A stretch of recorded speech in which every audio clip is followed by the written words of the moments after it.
Greg, welcome aboard to the show today. It's a pleasure to have you. Thank you, Ari. Great to be here. I want to ask what pulled you into the security industry? Like, what was your first experience? Great question. Security has just always been my passion. When I was a teenager, I loved to tinker with computers. And so, at the time, there really wasn't a good track to learn security. Thankfully, now there's many more avenues for people to get into the industry. But I think it started with a curiosity, honestly, when I was a teenager. And you actually started pretty hardcore as a really thinking about hacking and malware, if I'm not mistaken. Give us some more information about that.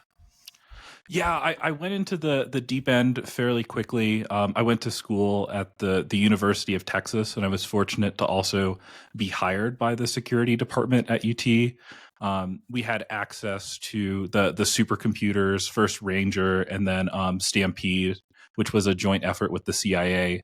And then from there, I went to work at Rackspace at sort of the beginning of the cloud, if you will. And so when cloud was just getting formed, those were some tough days in security, but it was an incredible experience. We got to see a wide array, ranging from elementary things in security all the way to being attacked by nation-based actors. When you had your first kind of dramatic, like from your own experience or from your customer's experience of really your first security crisis, what did that look like? The one that I can talk about was Heartbleed. I think for those that were in the industry at the time, particularly in cloud, because for those who don't remember or don't have experience, Heartbleed was essentially a vulnerability that let you read memory from any server on the internet that had the exploit. And so if you did it enough, you could eventually dump passwords or other secret information. And so for companies not in cloud, it was a fairly simple patching procedure. But for Rackspace, with all this infrastructure, it was a challenge. It was incredibly difficult. When that vulnerability broke, there wasn't even a way to test and validate for it at the time. Mm. So we had this vulnerability that we knew people were taking advantage of, and not even an initial way to test for it.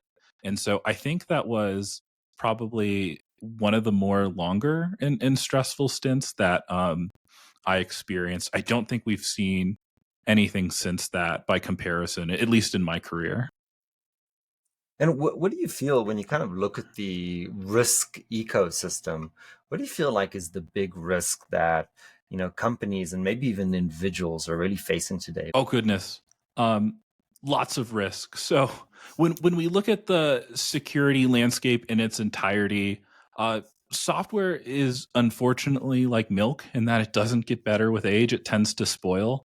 And so there are more exploitable vulnerabilities, CVEs, than there have ever been in history. I also think things are getting very interesting in the AI space and people's reliance with AI. I don't know if you saw the article about people who were successfully manipulating AIs to not recommend their favorite restaurant. Well, that has some very interesting security implications too, because if I can get an AI to recommend code that I know is vulnerable or I know has a backdoor, that is, I think, going to be the next big treasure trove and next big target. How is this different, let's say, from, you know, we're searching the internet, we're going, anywhere basically, and there could be malicious players on all kinds of websites that we get to. Is this technology just new, so we don't have the firewalls and the protection? It's just not in place for AI yet? What do you think this looks like? That's a great question. I think it has to do with the surface of AI. So when we, fix a vulnerability, we're typically saying, here's the hole, here's how we're going to patch it, here's how we're going to change this behavior so it goes away. But with AI, the implications and the scraping are so broad that I think it's hard to put something that is, a blanket fix, because it is almost fundamental to the technology with how they scrape information. And so I don't know of a good way to say. I mean, you could do trusted sources, but anytime you're consuming, user generated content, you're subject to the quality standards of that user content. And have we seen anything where people are like hacking AI? Is that a thing yet, or not just yet?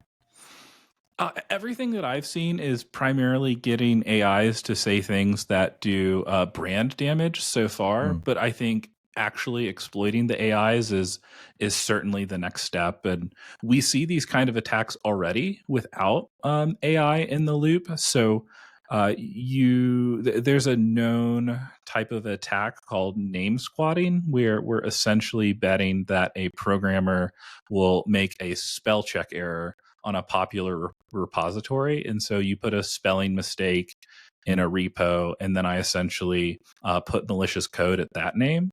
And then they download it, and I get a notification, and then I can get access to their systems that way.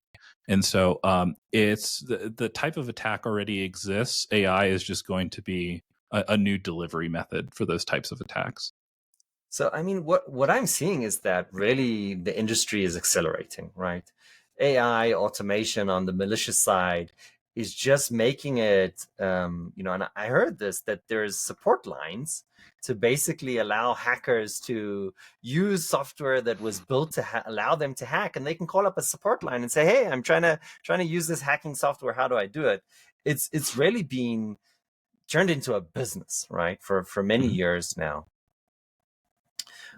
What are we doing on the defensive side? What are the advances that are happening, the new things that we're bringing forth in order to do this, the changes in the industry? The security industry is coming around to automation. So when I started my career in pen testing, automation was kind of like a dirty word. It was a badge of honor to do manual testing. And so there was a ton of resistance to security automation in the early days, partially because security tools are very noisy by their nature.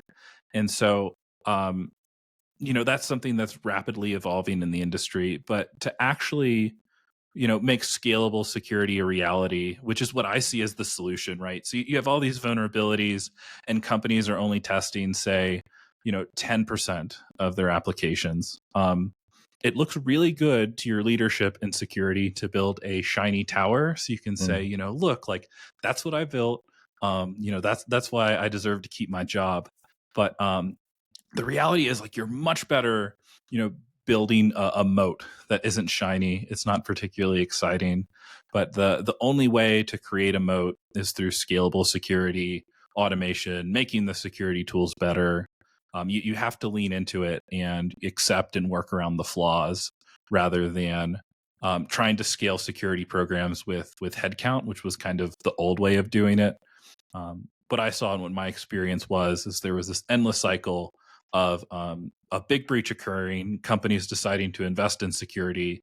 They hate paying that bill on headcount year over year to scale. You have to hire someone in a 1-to-1 ratio for every piece of scale you want to achieve when you're just doing manual testing.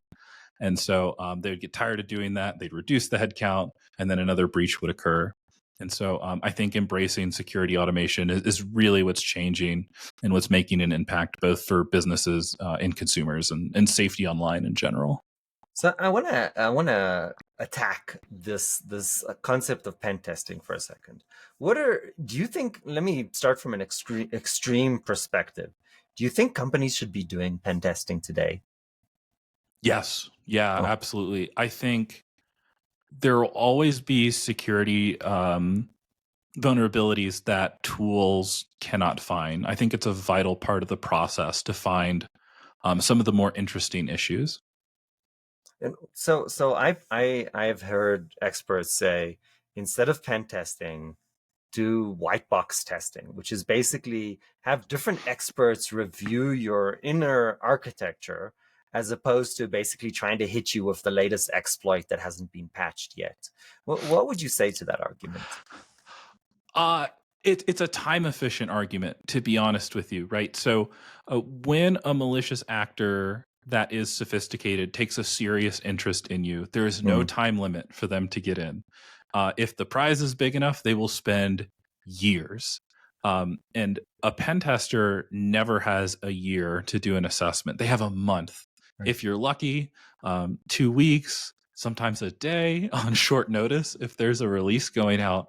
And so it's good to be able to see the whole picture, right? Like seeing architecture can help you to spot where security flaws may exist.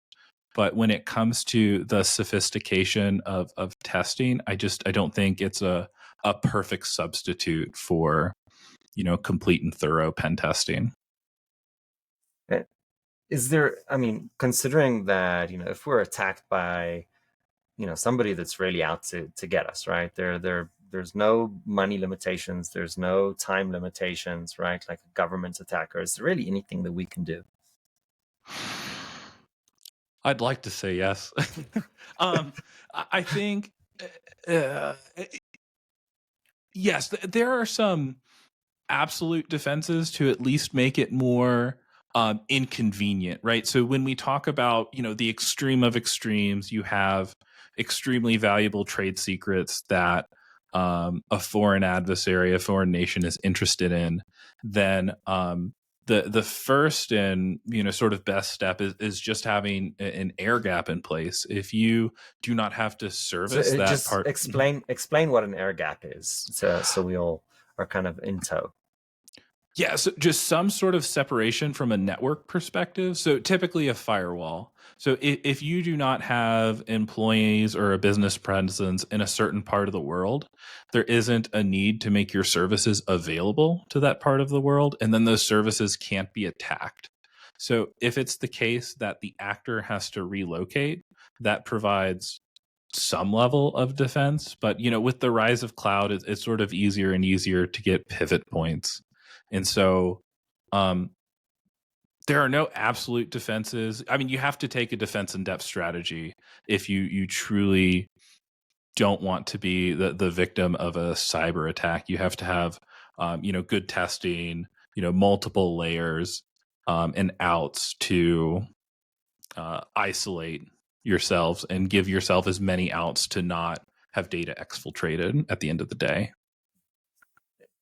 If you don't need to really actually save and keep that information, just don't have it. I think that's one thing, that just architecting your system to have less information from a transactional perspective can be sometimes a simple but overlooked solution. But honestly, if some big government who has the funding and the know-how is trying to get you, then you're in trouble. But the truth of the matter is that most of these security breaches are organized crime and other kind of organizations.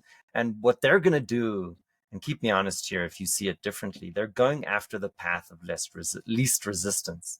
So if you're better than everybody else, they're going to go after everybody else first. Agreed.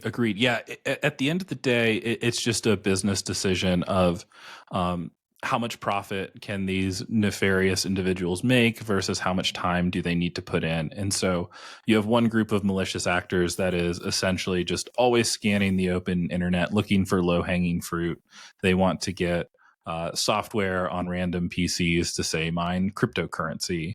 And then in the say 1%, you have these sophisticated actors that are backed by governments and have access to tools, time, and money that is honestly not the typical cause of a breach. The majority of the breach is honestly just being impacted by known vulnerabilities. You think of, going back in time a little bit, like Equifax and Struts. That was a known vulnerability that was just sitting there.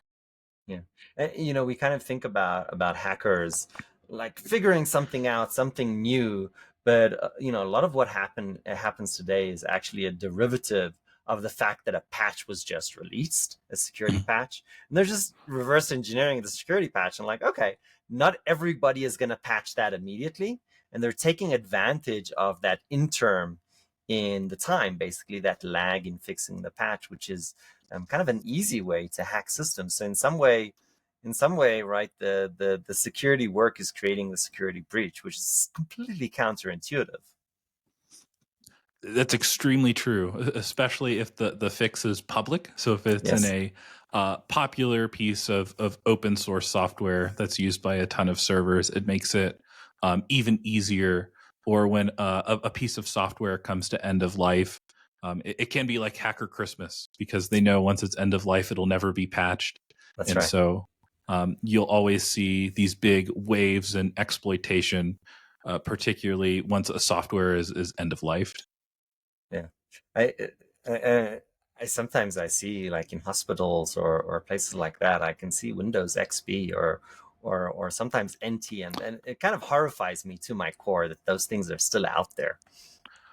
Oh, it's terrifying. It's nothing short of terrifying. I feel for consumers. You know, I just got a breach notification 2 weeks ago Hmm. from one of my healthcare providers, and the thing that just makes my hair stand up is I'll be at a doctor's appointment and they will leave me alone in the room with the computer unlocked that is connected to the entire hospital system.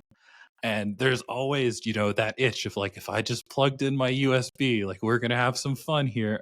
Or you know, put in a keylogger. I mean, the possibilities are endless. They're only subject to your creativity. But it's terrifying, to be honest with you. And I want to pivot a little bit, and this is a difficult topic, but a lot of the if you kind of think about where these vulnerabilities are coming from, they're coming from the development process. I want you to walk us through at the most simplistic level. What is DevSec? What does that even mean? What is the problem that is created and how we're trying to solve it? Yeah, yeah. So when we think about how modern software is built today, I do think it's better overall. When you look back, you know, 10 years ago, PHP was very popular, and if you showed me a PHP application, people are quick to forget. But you know, it wasn't that long ago. You know, in terms of history, but it is near impossible to secure a PHP app. It is just not designed for security, and so we've gotten a lot better about adding harnesses around software, typically called frameworks, which are designed to be more secure by design. But when we look at the sophistication of how software is developed to today, many developers are relying on dependencies. They're not writing all the code themselves. And so as that code ages, those vulnerabilities from their dependencies become present in any software that it is used in. And you know, we're starting to see an even more extreme case where we're having AIs write that software. So it may be the case that, you know, those dependencies get harder and harder to review. But to essentially increase the speed of software, we started to rely on dependencies more and more. And when those dependencies become vulnerable, we have this opportunity to exploit that in any of the software or servers where that dependency is present. So what's the solution? I mean, as a software developer myself, I know that going back and rewriting code is incredibly difficult, especially if maybe the original developer, has gone to a different job. So you're coming into something that you don't understand. You've never seen it before potentially, and you don't even maybe understand the logic of what the software is supposed to do. How can you even address a problem like this? It's a great question. There's a lot of different ways to approach it. None of them, I don't think we have a winner yet in Hmm. that space. So when you look at like what banks are doing, and when you think about a bank, their business is money. So they really care about security. You'll see cases where they have a set of sort of golden dependencies that you are allowed to pull from. But what happens if your dependency isn't in there? What happens if you don't have an option? Is the software developer going to try to subvert those controls to try and make their job easier? I probably would, to be honest with you. And so I don't know if there is a great solution. We can get better about scanning, right? So getting visibility at every step that a piece of software is developed, I think is the best answer right now, and it can even be a low cost answer. But that's sort of the goal of the DevSecOps movement. So we had the DevOps movement, which was primarily focused on how software is built, deployed, and ultimately ends up in production. And then security, which is typically 5-6 years behind development in terms of sophistication. We have DevSecOps, which is about bringing testing and visibility to each of those stages.